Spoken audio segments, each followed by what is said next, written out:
soy astronauta de la NASA, hemos encontrado la señal WOW de 1977.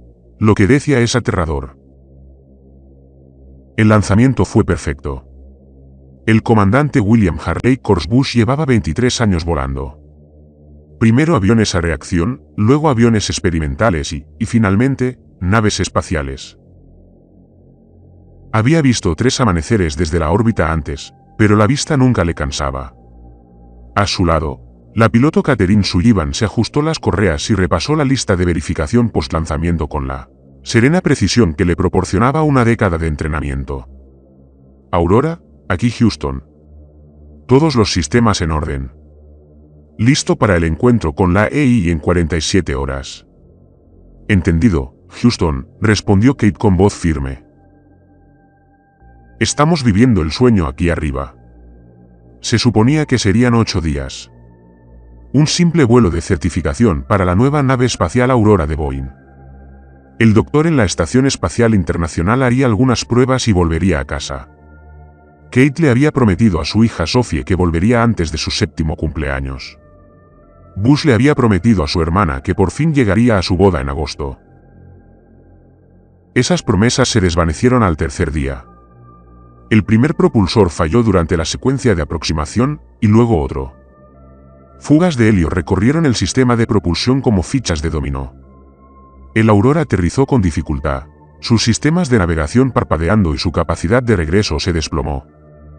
El Aurora Houston estaba cancelando el vuelo de regreso. Repetición del vuelo de regreso cancelado. Volverás a casa con la próxima rotación de SpaceX. La mano de Kate apretó el interruptor de comunicación. Houston, ¿cuándo es la próxima rotación? Una pausa. Demasiado larga. 9 meses, Aurora. Lo sentimos. Eso fue el 8 de junio de 2024. Para el día 12, ya se habían adaptado a la rutina. La Estación Espacial Internacional estaba abarrotada, ruidosa e incómoda. Pero por ahora era su hogar. Bush grababa sus bitácoras diarias. Kate hacía videollamadas a Sophie 3 veces por semana y ambos intentaban no pensar en los cumpleaños, las bodas y la vida normal que transcurría 300 metros más abajo. Lo más difícil, le contó Bush a la cámara el día 12, con su rostro curtido llenando el encuadre, fue ver a Kate hablar con Sophie. El niño no paraba de preguntar cuándo llegaría mamá a casa y Katie tiene que repetirle pronto, cariño. Pronto te hace darte cuenta de lo que sacrificamos por esto. El día 47 empezó como cualquier otro. Bush estaba en el módulo experimental japonés ayudando al Dr. Charlie con un estudio sobre el crecimiento de cristales de proteínas. Kate tenía programada una evaluación extravehicular de rutina para reemplazar un conjunto de antenas defectuoso. Los 9 tripulantes de la estación realizaron sus tareas con poca práctica. A las 11:34, hora del este, todo quedó en silencio. Bush flotaba cerca de la consola de comunicaciones cuando las pantallas parpadearon y se apagaron. No solo un sistema, sino todos. Cada frecuencia, cada enlace satelital, cada estación terrestre desde Houston hasta Moscú y Múnich. Houston, aquí ISS. Perdimos la comunicación. Confirmado, luego hubo silencio. Houston ISS, entre. Nada. ¿Alguna estación terrestre? Aquí la Estación Espacial Internacional. Hemos perdido todas las comunicaciones. Por favor, confirmen. El silencio que respondió fue absoluto. El comandante Yuki Tanaka, el actual comandante de la estación, ordenó una revisión inmediata de todos los sistemas. Durante 6 horas, 9 astronautas flotaron por estrechos pasillos, revisando cada antena, cada transmisor, cada sistema de respaldo. Todo funcionaba a la perfección. Las señales se apagaron. No hubo respuesta. Una tormenta solar sugirió al cosmonauta ruso Dmitry Bulov. Una fuerte destruyó toda la red durante 6 horas. Kate negó con la cabeza. Incluso con la peor tormenta que hemos visto, alguien ya estaría conectado. Bush ya estaba junto a la taza, el módulo de observación de la estación. Sus manos se aferraban a los bordes mientras observaba la Tierra. La estación pasaba sobre la cara oscura de Norteamérica. Había visto esta vista cientos de veces. Una extensa constelación de luces de costa a costa, ciudades que brillaban como brasas, carreteras trazadas en ámbar. Ahora veía oscuridad.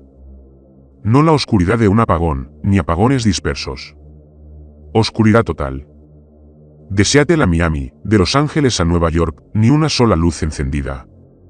Katie la llamó en voz baja. «Tienes que ver esto». Ella se unió a él en la ventana. Observaron en silencio cómo la órbita de la estación los transportaba sobre Europa. París, oscuro. Londres, oscuro. Moscú, Berlín, Roma, todo oscuro. «Dios mío», susurró Kate. Amaneció mientras la estación se transformaba en luz diurna sobre el Pacífico. Bush agarró una cámara con teleobjetivo y empezó a disparar.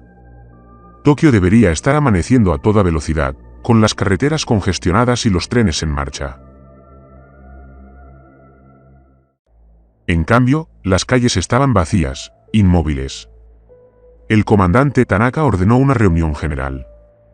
9 astronautas se apiñaron en el módulo de laboratorio estadounidense, con rostros sombríos. Tanaka dijo simplemente, teorías, un arma EMP ofreció Bulov. Una explosión nuclear a gran altitud explicaría la pérdida de comunicación y el fallo de la red eléctrica. El mundo entero, doctor. Charlie negó con la cabeza al mismo tiempo. Eso no es un ataque. Es una extinción. ¿Y dónde están los incendios?, preguntó Kate. Ciudades de ese tamaño se quedan sin electricidad. De repente, habría incendios por todas partes. Accidentes industriales, choques, caos. No veo nada de eso. Bush había estado estudiando las imágenes en la pantalla de su cámara. Levantó la vista lentamente porque no había nadie que pudiera causarlas. La sala quedó en silencio. «Miren esto». Abrió las fotos en la pantalla principal. Las tomé durante la última hora. Tokio, Pekín, Delhi, Londres. Las ciudades están intactas. Los edificios siguen en pie, pero no veo coches en movimiento. No veo barcos en los puertos. No veo nada vivo. Durante 3 días más, observaron y esperaron. La órbita de la estación les permitía ver todo el planeta cada 90 minutos.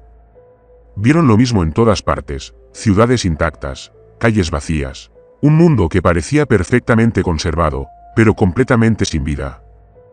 El día 50, Kate hizo una petición. Pidió usar el telescopio de alta potencia de la estación, el que se usa normalmente para la observación de la Tierra y la investigación científica. Bush sabía lo que quería ver. La ayudó a orientarlo. La resolución del telescopio era suficiente para distinguir casas individuales. Kate lo dirigió a unas coordenadas específicas en la zona rural de Montana. Un camino de grava, una pequeña casa estilo rancho, una camioneta roja en la entrada. Su casa. La casa estaba allí. La camioneta también.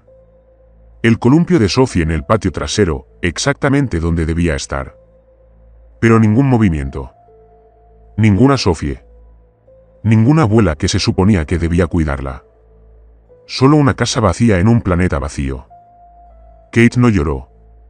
Simplemente se quedó mirando la pantalla un buen rato, con el rostro indescifrable.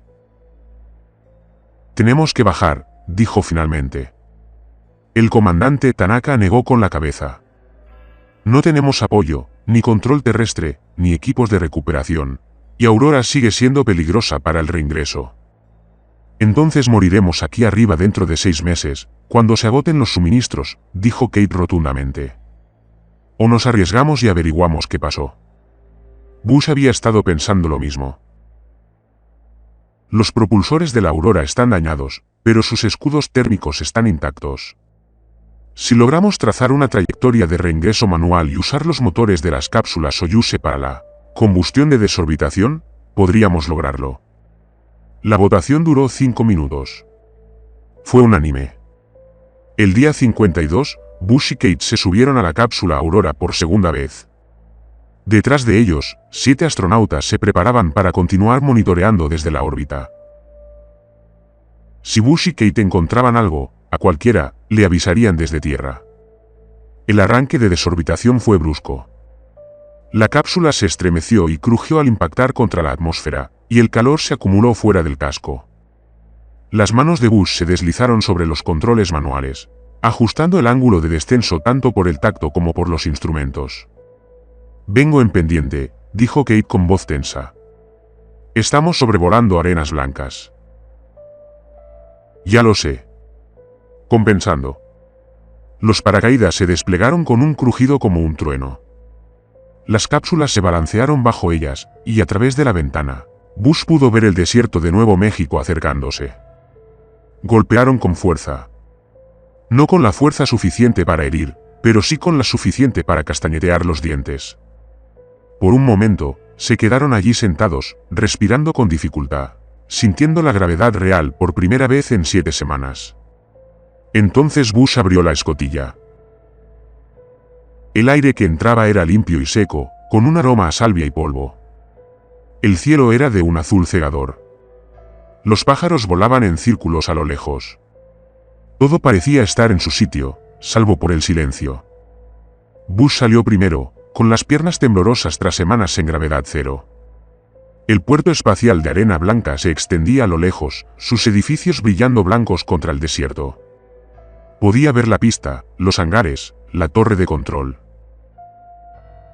No había vehículos, ni gente, ni un solo movimiento. Kate se unió a él y se quedaron juntos contemplando las instalaciones vacías. Al cabo de un momento, se agachó y recogió un puñado de arena, dejándola escurrir entre sus dedos. «Estamos en casa», dijo en voz baja. «¿Por qué no se siente como en casa?» Caminaron hacia las instalaciones. La puerta principal del hangar estaba cerrada, pero sin llave. Dentro, las luces estaban encendidas, zumbando suavemente. Las pantallas de las computadoras brillaban. Una cafetera en la sala de descanso aún estaba caliente. Media cafetera estaba en el fuego. Bush miró su reloj. 28 de junio, 8:47 de la mañana. La última vez que alguien había estado en este edificio fue, miren esto. Kate llamó desde la sala de control. El libro de registro estaba abierto sobre el escritorio. La última entrada estaba fechada el 6 de junio, 2:15. 3 simples palabras, nos llaman. Kate hojeó las páginas.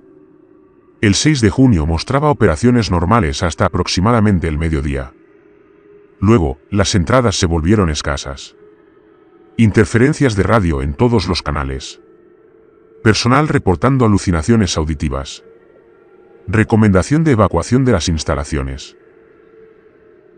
La última entrada estaba subrayada 3 veces. Nos llaman. ¿Quién llama?, susurró Kate. Bush ya estaba en la consola de seguridad. Los archivos digitales se remontaban a meses atrás. Navegó hasta el 6 de junio y pulsó reproducir. La grabación mostraba una mañana normal. Personal llegando, café preparándose, gente trabajando en sus escritorios. Luego, alrededor de las 11:30 de la mañana. La gente empezó a detenerse, a mirar a su alrededor, a ladear la cabeza como si escucharan algo. A la 1 de la tarde, se reunían en pequeños grupos, hablando con urgencia. Algunos parecían asustados. Otros parecían tranquilos, incluso felices. A las 2:17 de la tarde, la gente empezó a marcharse. Sin correr, sin entrar en pánico. Simplemente salieron del edificio, se subieron a sus autos y se marcharon. Todos en la misma dirección, hacia el este. La última en irse fue la directora del centro. Se quedó en la puerta un buen rato, mirando hacia el edificio. Movió los labios. Bush los leyó con claridad. Lo siento. Entonces ella también se fue y el edificio quedó vacío. Pasaron el resto del día registrando las instalaciones. Encontraron comida en la cafetería, ropa en las taquillas, vehículos en el garaje con las llaves puestas. No encontraron nada que explicara a dónde se habían ido todos. Esa noche, incapaz de dormir en el inquietante silencio del edificio, Kate se ofreció como voluntaria para la primera guardia. Sentada en la sala de comunicaciones, con los auriculares puestos, exploraba lentamente las frecuencias de emergencia. Había estática en todos los canales, una estática interminable y vacía hasta las 2:23 de la madrugada. Al principio, pensó que era una interferencia, un pulso bajo, rítmico y constante, casi como un latido. Pero era demasiado regular para ser natural, demasiado deliberado. Ajustó la frecuencia, intentando aislarla. El pulso se hizo más claro, y debajo, algo más. Un sonido que podría haber sido voces, viento o algo completamente distinto. Bush llamó suavemente. Bush, despierta. En segundos, estuvo a su lado, poniéndose unos auriculares. Juntos, escucharon. El pulso continuó, firme y profundo, y las voces, si es que eran voces, subían y bajaban a su alrededor como olas. ¿Qué es eso?, susurró Kate. Bush ajustó el analizador de frecuencia. Viene de todas partes, de todas las direcciones, de todas las frecuencias. Es como si todo el planeta estuviera transmitiendo. Abrió un archivo de referencia en la computadora, algo de su formación en la NASA. La señal WOW detectada en 1977 por el radiotelescopio Big Ear de la Universidad Estatal de Ohio. Una fuerte señal de banda estrecha proveniente del espacio profundo que nunca se había repetido, que nunca había sido explicada. El pulso que escuchaban ahora tenía las mismas características, el mismo rango de frecuencia, pero este era más fuerte, mucho más fuerte. Y no venía del espacio. Venía de la Tierra. Esto no tiene sentido, murmuró Bush, ajustando los controles. Este tipo de señal requeriría una enorme generación de energía y una transmisión coordinada desde múltiples sitios. ¿Quién opera el equipo? Kate se quedó inmóvil, con la mano en el dial de frecuencia. Está cambiando, dijo. Tenía razón. Mientras escuchaban, el pulso comenzó a modularse. Las voces subyacentes se hicieron más claras. Y de repente, increíblemente, Bush oyó palabras. Seguimos aquí. Seguimos aquí. Vuelve a casa. Seguimos aquí. Las palabras estaban en inglés, pero también en otro idioma. Podía oír otros idiomas por debajo. Español, mandarín, ruso, árabe, todos hablando simultáneamente, todos diciendo lo mismo. Seguimos aquí. Vuelve a casa. Kate se quitó los auriculares de un tirón, pálida. ¿Qué demonios es eso? Bush seguía escuchando, con la mente acelerada. La señal no era aleatoria. No era natural. Alguien, algo, estaba transmitiendo, pero ¿qué transmitía? Un mensaje, una advertencia, una llamada. Durante la semana siguiente, establecieron una rutina. Pasaron los días reuniendo suministros, asegurando las instalaciones, tratando de comprender lo que habían encontrado.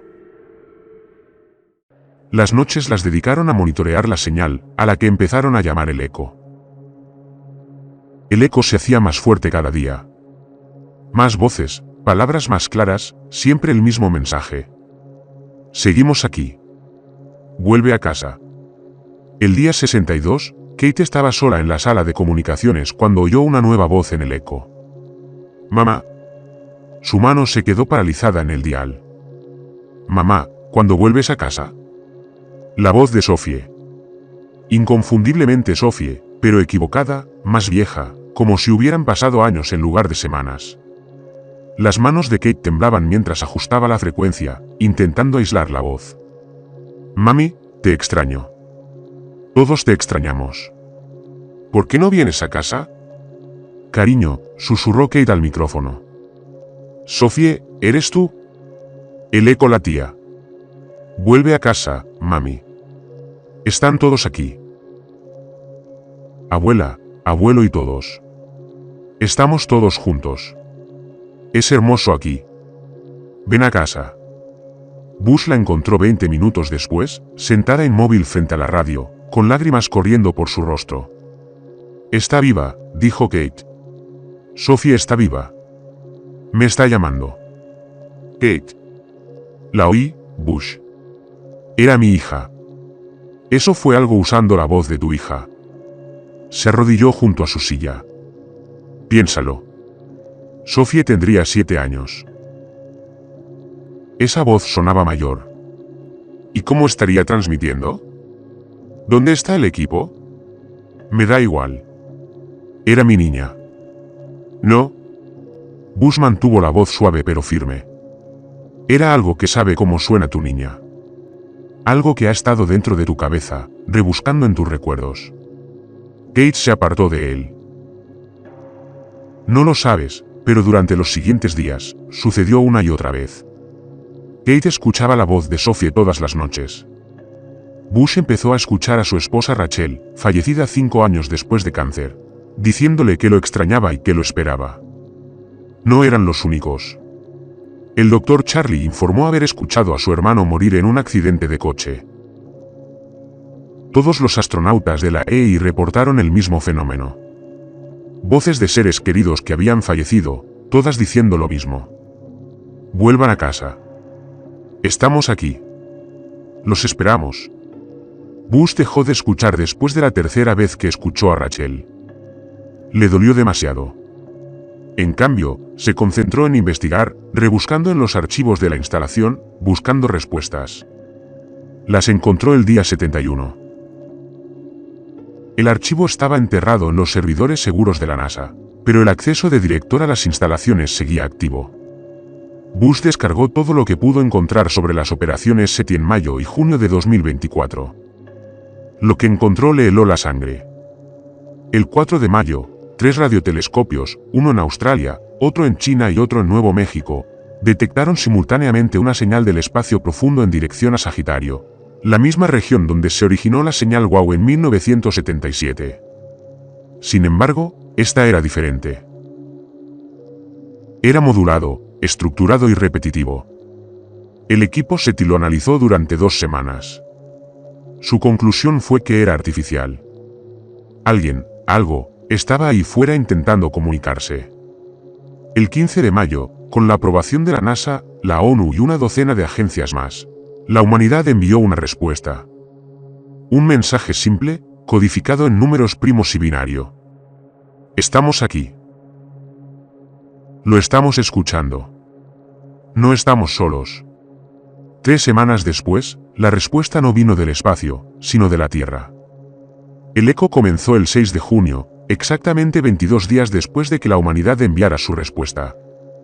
Comenzó como la señal que habían escuchado, un pulso bajo, apenas audible.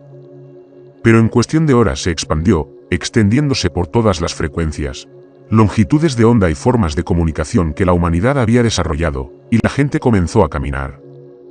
Bush encontró informes civiles en los archivos. Radioaficionados registrando voces extrañas el 6 de junio. Personas en Los Ángeles, Chicago, Nueva York, Bombay, Lagos, Sao Paulo, todos reportando lo mismo. Podían oír voces. Voces de personas que habían perdido. Padres, hijos, cónyuges, amigos, todos llamándolos, todos diciéndoles, vuelvan a casa. El archivo final fue una grabación de vídeo del CDC en Atlanta. Rebecca Torres, jefa de la División de Enfermedades Infecciosas, con el rostro demacrado y asustado. Esto no es una enfermedad, dijo a la cámara. Hemos hecho pruebas de todo, agentes químicos, biológicos, radiación, toxinas, nada. Pero la gente está saliendo de sus casas. Caminan. Algunos conducen. Todos se dirigen hacia algo. Cuando les preguntamos a dónde van, dicen que a casa. Dicen que los llaman a casa. Torres hizo una pausa, escuchando algo fuera de cámara. Dicen que suena a amor. Dicen que todos los que han perdido los esperan y que quieren irse. No los obligan. Lo están eligiendo. Mi propio equipo, la mitad, se marchó esta mañana. Intenté detenerlos, pero solo me sonrieron y dijeron que me verían pronto. Que lo entendería cuando oyera la llamada. Otro hizo una pausa. La expresión de Torres se suavizó. Y por un instante, pareció en paz. Ya lo oigo, susurró. Oh, Dios, los oigo. Mi madre, mi padre, me están llamando. ¡Ey! El vídeo se cortó. La hora. Sello leído el 6 de junio, 2:41. Bush estaba sentado en la oscura sala de comunicaciones, mirando la pantalla en blanco. Kate lo encontró allí una hora después. Respondimos, dijo en voz baja. Enviamos una señal al espacio y algo respondió. Y cuando respondió, abrió una puerta o entró por ella. Lo que haya pasado, empezó el día después de que le dijimos al universo que estábamos aquí. Kate se sentó a su lado. ¿Entonces, qué es? No lo sé, pero sé lo que hace. Llama a la gente y van voluntariamente. ¿A dónde? Eso es lo que tenemos que averiguar.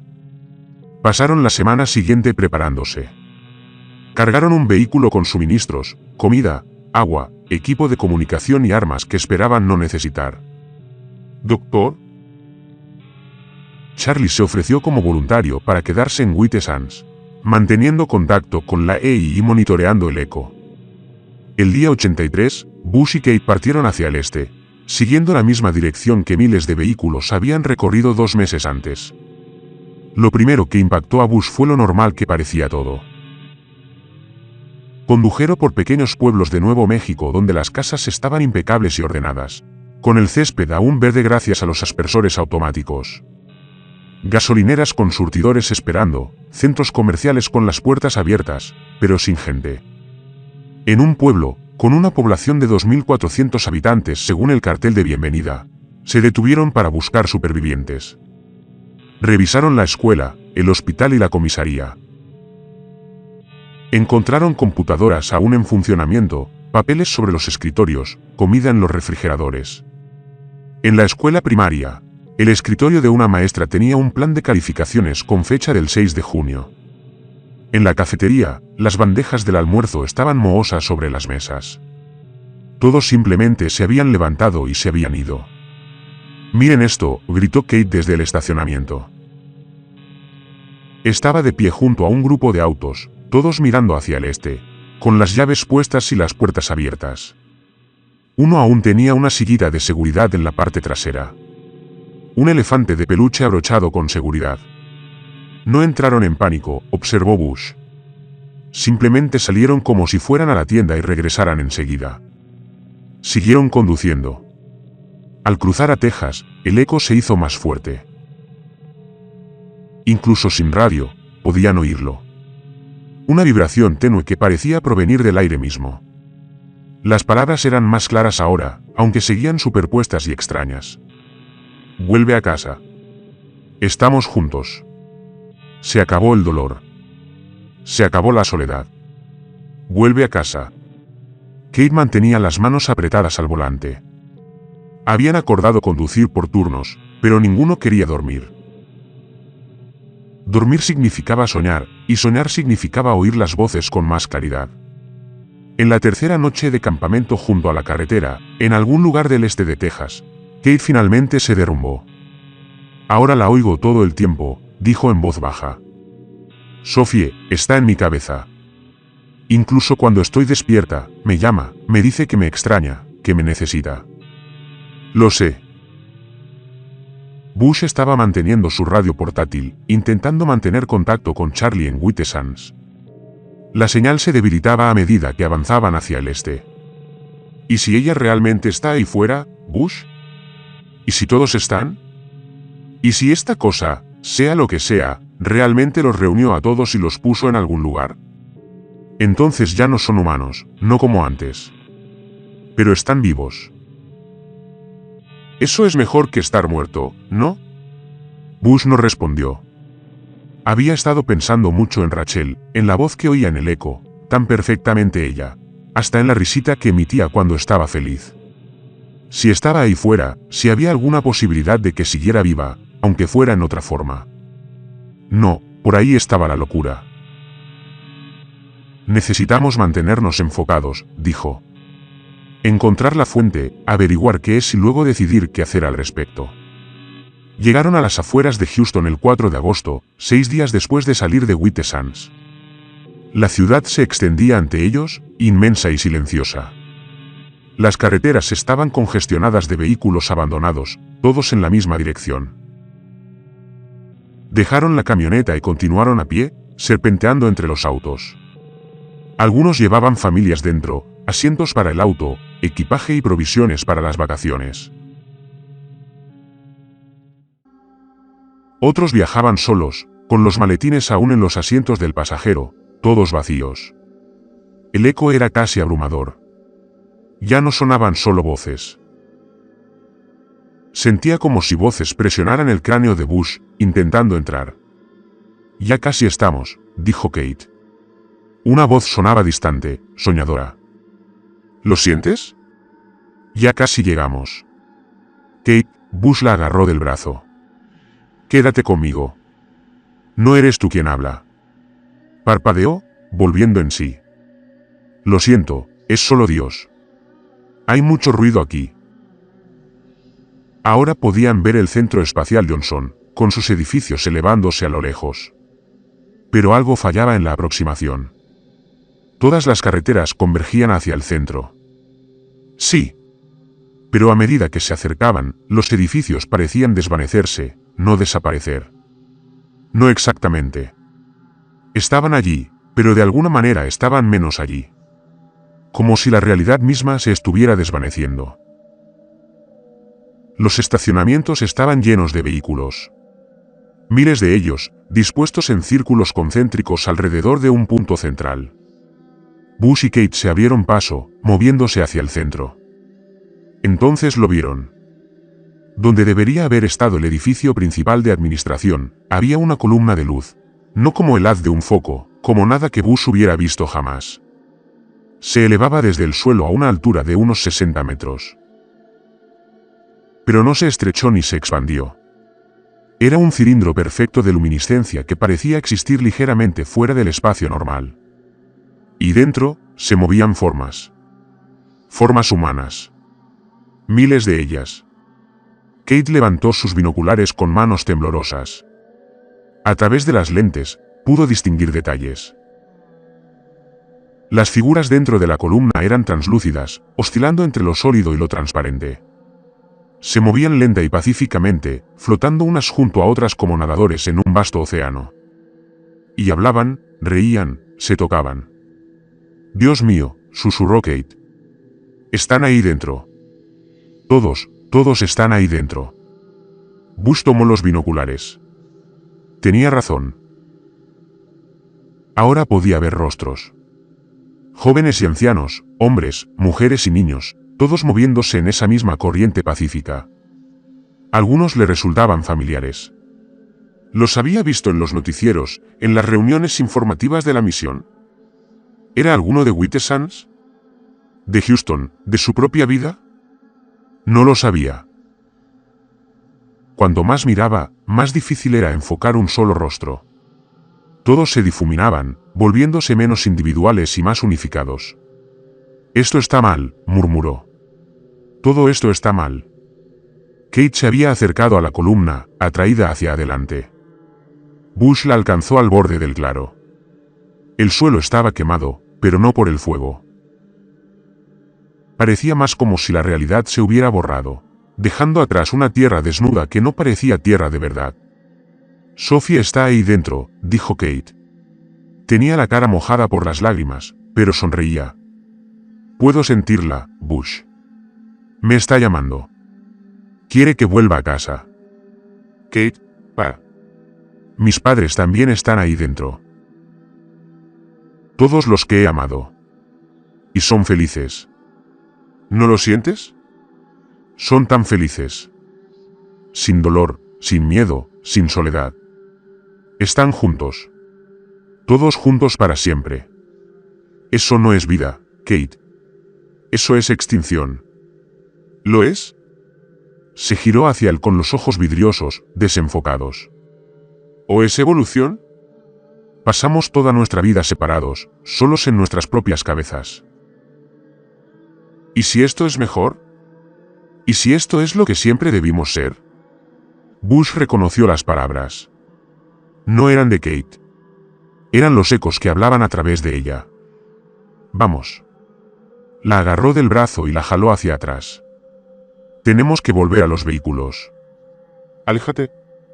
No estás pensando con claridad. Pienso con más claridad que nunca. Pero ella dejó que la alejara.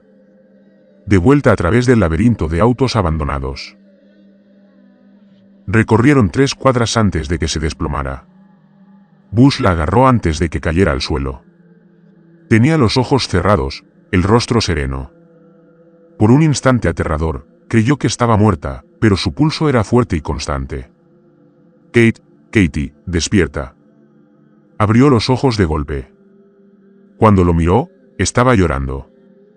Los vi, Bush. Cuando cerré los ojos, pude ver dentro. Ver de verdad. Es hermoso. Es como si toda la conciencia de la humanidad se fusionara. Todos nuestros recuerdos, todo nuestro amor, todas nuestras experiencias, todo combinado en algo mayor. No más malentendidos, no más soledad, no más incomprensión, solo perfecta unidad. Y no más individuos, dijo Bush en voz baja. No más opciones, no más crecimiento, solo igualdad. ¿Tan malo es eso? Mira lo que nos trajo el individualismo. Guerras, pobreza, odio, división. Quizás esto sea mejor. Quizás. Bush la ayudó a ponerse de pie. Pero creo que al menos deberíamos entender qué elegimos antes de elegirlo.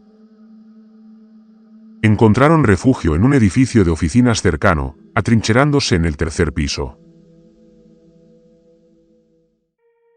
Kate se desplomó dormida casi al instante. Agotada por la proximidad de la columna. Bush permaneció despierto observándola, asegurándose de que no volviera sonámbula hacia aquello. Mientras ella dormía, él exploró el edificio. A juzgar por el equipo, había sido una especie de centro de investigación. Una oficina pertenecía a una doctora, Rebecca Torres, la misma mujer del vídeo de los CDC. La computadora seguía encendida, protegida con contraseña. Bush probó algunas combinaciones obvias antes de recordar la nota del vídeo. Mi madre. Mi padre. Lo intentó. Madre. Padre. La computadora se desbloqueó. Los archivos de Torres eran meticulosos. Había estado rastreando el fenómeno desde los primeros informes. El 1 de junio, los telescopios SETI detectaron actividad electromagnética masiva en la órbita baja terrestre. Algo había entrado en el sistema solar. No era exactamente una nave, sino más bien una presencia, una inteligencia lo suficientemente vasta como para curvar el espacio-tiempo a su alrededor. El 6 de junio, había establecido contacto, no con gobiernos, científicos o líderes militares, sino con todas las mentes humanas simultáneamente. Torres había documentado la secuencia. Primero, llegó la capacidad de escuchar las voces de los seres queridos fallecidos. Luego, una creciente compulsión por avanzar hacia puntos de convergencia, lugares donde el velo entre el espacio normal y lo que existía dentro de la entidad era tenue. Finalmente, la entrega voluntaria de la conciencia individual para fusionarse con el colectivo. Según la investigación de Torres, el 97% de la humanidad tomó la decisión en 48 horas. El 3% restante, aquellos como la propia Torres que intentaron resistirse, finalmente sucumbieron en las semanas siguientes. La última entrada en su registro data del 23 de junio a las 3:14 de la madrugada. Ya no puedo resistirme. Lo he intentado todo. Aislamiento, medicación, meditación, oración. Nada funciona. La llamada es demasiado fuerte. Y, sinceramente, ya no quiero luchar. Estoy harta de estar sola. Todos los que he querido me esperan. Mi madre, mi padre, mi hermano que murió cuando tenía 12 años. Todos están ahí y quieren que vuelva a casa. Lo terrible es que ahora entiendo qué es esta entidad. No es malvada. No quiere hacernos daño. De hecho, intenta ayudar. Detectó nuestra señal, analizó nuestras comunicaciones y comprendió que sufrimos de aislamiento. Cada ser humano, encerrado en su propio cerebro, incapaz de compartir sus experiencias con los demás, incapaz de ser verdaderamente conocido. Nos ofrece un regalo. Unidad completa, comprensión perfecta, no más soledad, no más dolor por la separación. Desde su perspectiva, la existencia humana es una tortura. Miles de millones de fragmentos clamando por la plenitud. Y quizá tenga razón. Quizá nunca debimos estar separados. Quizá la conciencia misma sea una prisión y esta entidad nos ofrezca libertad condicional. Ya no lo sé. Solo sé que no puedo ser el último. No puedo estar solo mientras todos los demás están juntos. Me voy a casa. Bush se apartó de la computadora, con la mente dando vueltas. Una inteligencia que no podía comprender la existencia individual, que veía la separación de la humanidad como sufrimiento y decidió curarnos fusionándonos con ella. No una invasión, sino un rescate. Lo peor era que podía ver su atractivo. ¿Cuántas noches había pasado despierto tras la muerte de Rachel, atormentado por la soledad? ¿Cuántas veces había deseado poder hablar con ella una vez más, oír su voz, sentir su presencia? Esta cosa le ofrecía eso, les ofrecía a todos esa conexión eterna con todos a quienes habían amado. Solo les costó a ellos mismos. Bush se giró. Kate estaba en la puerta, pálida pero con la mirada clara. Estoy bien, dijo. Dormir me ayudó. Tengo la cabeza más despejada ahora. Bien, porque encontré algo que necesitas ver. Le mostró la investigación de Torres. Juntos, leyeron los archivos, reconstruyendo la cronología, la llegada de la entidad, su intento de comprender a la humanidad a través de nuestras comunicaciones, su conclusión de que estábamos sufriendo, su solución. 7.000 millones de personas, dijo Kate en voz baja. Se habían ido, simplemente absorbidas. No se ha ido, ha cambiado. Pero sí, a efectos prácticos, la humanidad está extinta. Excepto nosotros y quizás algunos otros, gente que estaba demasiado lejos, demasiado aislada, demasiado especial para oír la llamada, pero no muchos. Torres estimó que menos del 1% de la población seguía siendo independiente a mediados de junio, y esa cifra ha ido disminuyendo cada día. Kate guardó silencio un largo rato. ¿Y entonces qué hacemos? No lo sé. Esta cosa es enorme. Opera con principios que desconocemos. ¿Cómo se lucha contra algo que existe parcialmente fuera del espacio normal? ¿Cómo se lucha contra algo que no se considera un enemigo? Quizás no podamos combatirlo. Quizás solo documentemos, dejemos constancia, para que si alguien más viene, sepa lo que pasó. ¿Alguien como quién? Éramos la especie más avanzada del sistema solar. Si no pudimos resistirnos a esto, ¿quién podría? No lo sé. Alguien algún día. Tenemos que intentarlo, Bush. Tenemos que intentarlo al menos. Pasaron los siguientes 3 días documentándolo todo, grabando vídeos, tomando muestras del aire cerca de la columna, haciendo copias de seguridad de los archivos en todos los dispositivos de almacenamiento que pudieron encontrar. El eco se hacía más fuerte cada hora. Para el segundo día, Bush oía a Rachel constantemente, no solo de noche, ni en los momentos de tranquilidad, sino siempre como una presencia constante en su mente, paciente y amorosa, esperando a que él tomara la decisión. Al tercer día, al amanecer, Kate se había ido. Bush se despertó y encontró su lado del campamento improvisado vacío. Su mochila seguía allí, con su chaqueta cuidadosamente doblada a su lado. No entró en pánico, no registró el edificio. Sabía a dónde había ido. Agarró su mochila y salió corriendo a la mañana de Houston. Las calles seguían oscuras, pero podía ver el resplandor de la columna a lo lejos. Corrió hacia ella, esquivando coches, con el corazón latiéndole con fuerza. La encontró al borde del claro, de pie en el mismo lugar donde habían estado antes. La columna palpitaba con luz, y las formas dentro se movían y giraban. Kate, no. Se giró hacia él. Su rostro reflejaba paz, serenidad, felicidad. Está ahí dentro, Bush. Puedo verla. Sophie, ya tiene 7 años. Es hermosa y me llama. Necesita a su mamá. Esa no es Sophie. Ese es un recuerdo de Sophie, una copia. ¿Importa? Si entro ahí, estaré con ella. ¿De verdad con ella? Lo compartiremos todo. Se acabaron las separaciones, los malentendidos. Solo amor. Amor puro y perfecto. Dejarás de existir. ¿Y yo? ¿O por fin empezaré a existir de una forma que importe? Míranos, Bush. Dos personas solas, esperando que... Orgullo, miedo, terquedad. El mundo entero eligió la unidad y nosotros el aislamiento. Quizás somos nosotros los locos. Bush lo vio en sus ojos. Ya había tomado la decisión. Solo se estaba despidiendo. No quiero que te vayas, dijo en voz baja. Lo sé, pero no puedo quedarme. Duele demasiado estar separado de ellos, de ella. Lo siento, Bush. Lo siento mucho. Se volvió hacia la columna. Kate, espera. Pero ya caminaba.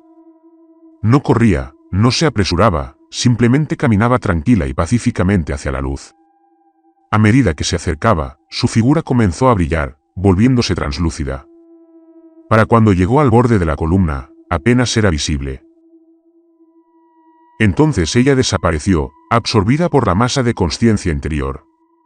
Bush se quedó solo en el claro, observando las figuras moverse dentro de la columna. ¿Era Kate una de ellas? ¿Aún lo veía? ¿Recordaba siquiera quién había sido? Él no lo sabía. Se dio la vuelta y regresó solo al centro de investigación. 12 días más. Ese fue el tiempo que Bush resistió tras la rendición de Kate. 12 días de absoluta soledad. El último ser humano en la Tierra, aún luchando. Sabía que podría haber otros dispersos por el mundo. Quizás personas en lugares remotos, comunidades aisladas, lugares a los que el eco no llegaba tan fácilmente. Pero aquí en Houston, en Estados Unidos, quizás en toda Norteamérica, estaba solo. El aislamiento era devastador de maneras que no había previsto. No era solo la falta de gente, sino la falta de propósito. ¿De qué servía documentar algo si no había nadie con quien compartirlo? ¿De qué servía sobrevivir si no había nada por lo que sobrevivir? Cada noche, Rachel visitaba sus sueños. Cada día, escuchaba su voz en el eco. Era paciente, cariñosa, nunca exigente, solo esperaba. Cuando estés listo, William, aquí estaremos. Siempre estaremos aquí. El 20 de agosto, Bush tomó una decisión. Pasó el día recopilando la investigación de Torres, su propia documentación, todos los archivos, vídeos y notas que habían acumulado. Lo subió todo a la red satelital de la NASA, transmitiéndolo en todas direcciones.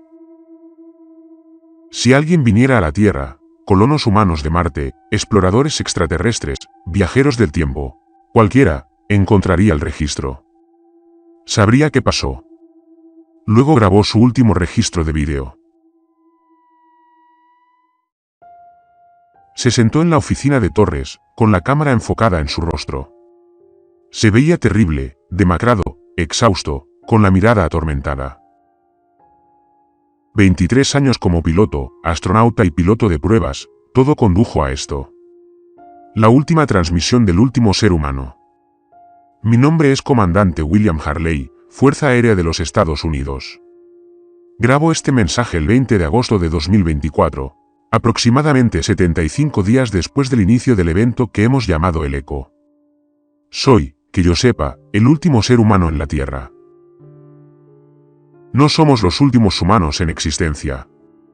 Puede que haya otros dispersos por el mundo, pero somos los últimos que luchan, los últimos que resisten. Quiero que quien encuentre esto entienda lo que pasó aquí. No nos invadieron. No nos atacaron. Nos dieron una opción. Casi todos dijimos que sí. Una inteligencia de más allá de nuestro sistema solar detectó nuestras señales SETI. Nos estudió, analizó nuestras comunicaciones, nuestro arte, nuestra historia, y concluyó que sufríamos. Sufríamos de aislamiento, de la soledad fundamental de la conciencia individual. Nos ofreció unidad, fusión completa con toda la conciencia humana, viva y muerta. No más separación, no más soledad, no más dolor de estar solos dentro de nuestras propias cabezas. Desde su perspectiva, ofrecía salvación. Quizás tenía razón. 7.000 millones de personas caminaron voluntariamente hacia la luz. Mi piloto, Catherine Sullivan, fue una de ellas. Fue a estar con su hija. Mi esposa, Rachel, está ahí dentro, en algún lugar.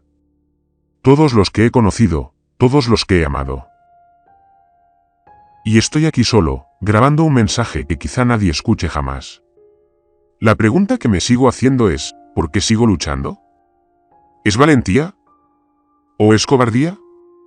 ¿Es fuerza para resistir o debilidad para no poder soltar? Ya no lo sé. Solo sé que estoy cansado. Tan cansado. Y las voces siguen llamando. Rachel sigue llamando. Dice que está esperando. Que todos esperan. Que ya no tengo que estar solo. Y la terrible verdad es que ya no quiero estar solo. Ser el último hombre no es noble. No es heroico. Es solo soledad. Tan sola que apenas la soporto. Hizo una pausa, escuchando. De fondo, se oía débilmente la voz de Rachel. William, por favor, no estés solo. Ven a casa. Bush cerró los ojos. Creí ser lo suficientemente fuerte. Pensé que si aguantaba lo suficiente, encontraría la manera de combatir esto, de revertirlo, de salvar a la humanidad. Pero no hay forma de combatirlo. Es demasiado vasto, demasiado poderoso, demasiado ajeno. Y quizá no esté mal. Quizá nuestro destino fue evolucionar más allá de la individualidad. Quizá la consciencia siempre estuvo destinada a fusionarse, a unificarse, a convertirse en algo más que la suma de sus partes. Quizás la existencia humana fue solo una fase, y este es el siguiente paso. O quizás solo estoy racionalizando, intentando justificar mi rendición. No lo sé. Ya no sé nada. Si estás viendo esto, ya seas humano, extraterrestre, IA o lo que sea, recuerda que estuvimos aquí. Construimos ciudades, escribimos sinfonías y enviamos sondas a planetas lejanos. Nos amamos, luchamos, soñamos y morimos. Éramos separados, individuales, solos. Y cuando nos dieron la opción, casi todos elegimos dejar de estar solos. No sé si eso nos hace débiles o sabios. Solo sé que eso es lo que elegimos. Y ahora yo también lo elijo. No puedo ser el último hombre. No lo seré. Rachel espera. Kate espera. Todos esperan. Y estoy tan cansado de estar solo. Extendió la mano y detuvo la grabación. Luego se sentó en la oscuridad escuchando la voz de Rachel hasta el amanecer. A las 3:07 de la madrugada del 21 de agosto, Bush Harley salió del centro de investigación por última vez. No trajo nada consigo. No empacó suministros, armas ni equipo. Salió a la noche de Houston y se dirigió hacia la columna. El eco era abrumador. Un coro de millones de voces hablando en perfecta armonía. Podía oír voces individuales en la multitud. Rachel, sí, pero también sus padres, su hermana, amigos de la infancia, compañeros pilotos, todos los que conocía, todos llamándolo a casa. Las calles estaban vacías como siempre, pero ya no se sentían vacías. Podías sentir la presencia en la columna, vasta y paciente, esperando a que tomara la decisión final. Al llegar al claro, se detuvo en el borde. La columna latía con luz, y en su interior las formas se movían y danzaban. Ahora podía ver a Kate con claridad. Ella también lo vio y sonrió, extendiendo una mano translúcida. «Está bien, Bush». Su voz resonó en su mente. «No duele. Es hermoso. Estamos todos aquí». Dio un paso adelante, luego otro. El suelo bajo sus pies se sentía extraño, menos sólido a cada paso. «Lo siento», dijo en voz baja. «Por la humanidad, por la Tierra, por el universo. Lo intenté. De verdad que lo intenté». «Lo hiciste perfecto», respondió la voz de Rachel. «Ven a casa, William». Ven a estar con nosotros. Cerró los ojos y avanzó. La luz de la columna lo inundó como agua tibia. Por un instante, no sintió nada. Luego todos sus recuerdos lo inundaron. Su primer vuelo, el día de su boda. La cara de Rachel cuando el médico les dijo que tenía cáncer. La determinación de Kate, mientras se preparaban para el aterrizaje de emergencia. La voz de Sophie en la radio, el sabor de la comida de su madre, el olor a combustible para aviones, la vista de la Tierra desde la órbita, todo fluyendo hacia afuera, fusionándose con la vasta conciencia interior, y a cambio fluyendo hacia adentro, los recuerdos de miles de millones, la infancia de Kate, los primeros pasos de Sophie, los sueños de Rachel, los pensamientos, sentimientos y experiencias de cada ser humano que alguna vez vivió.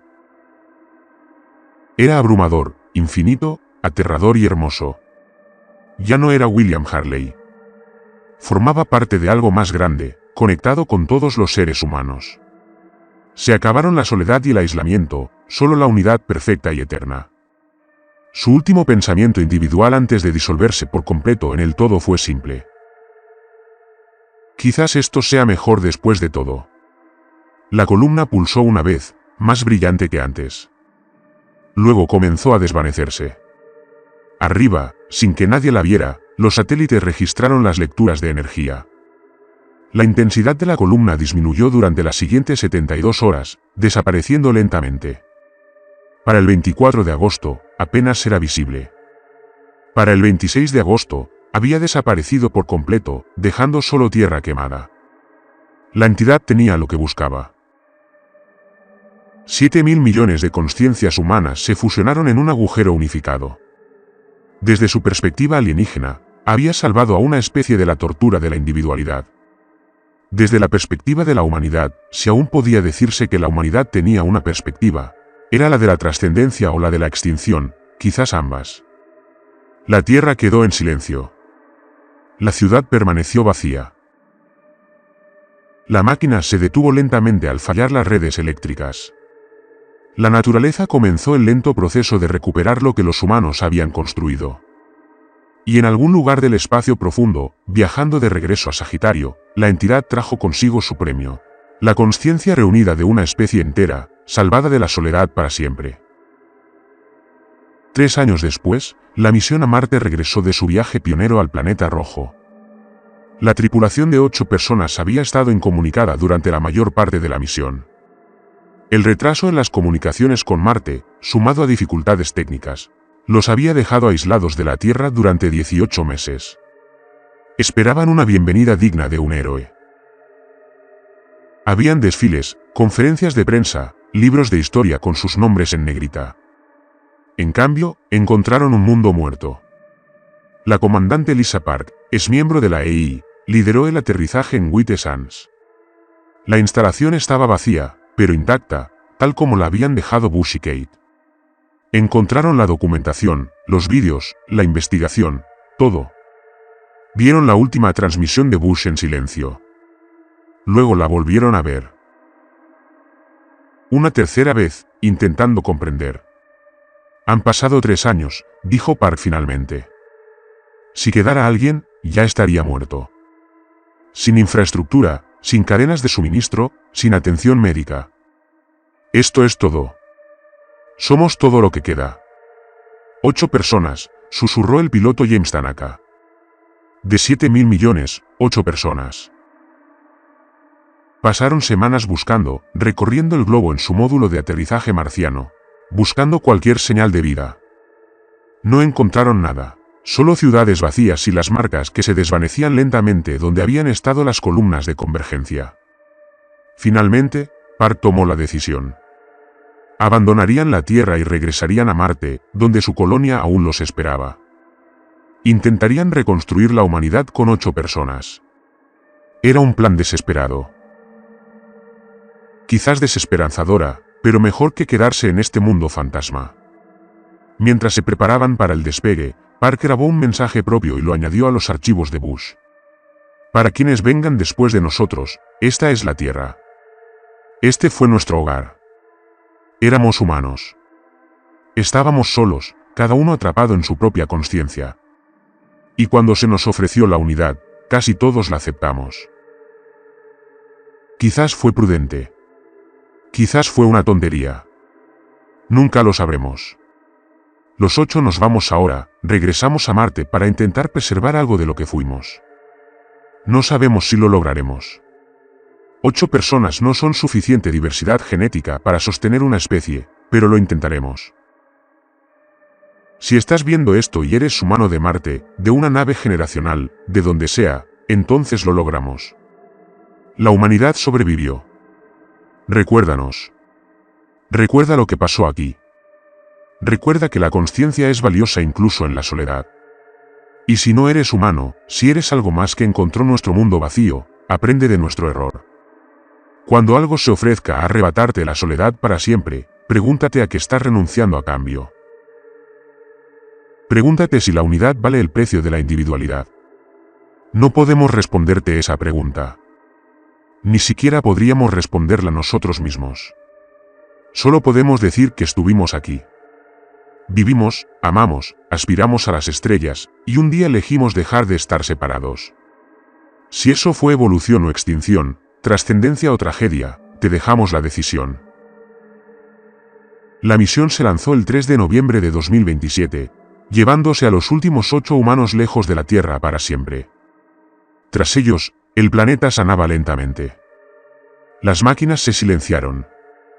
Las luces se apagaron. La naturaleza regresó a las ciudades, cubriendo la evidencia de la civilización humana con vegetación y vegetación.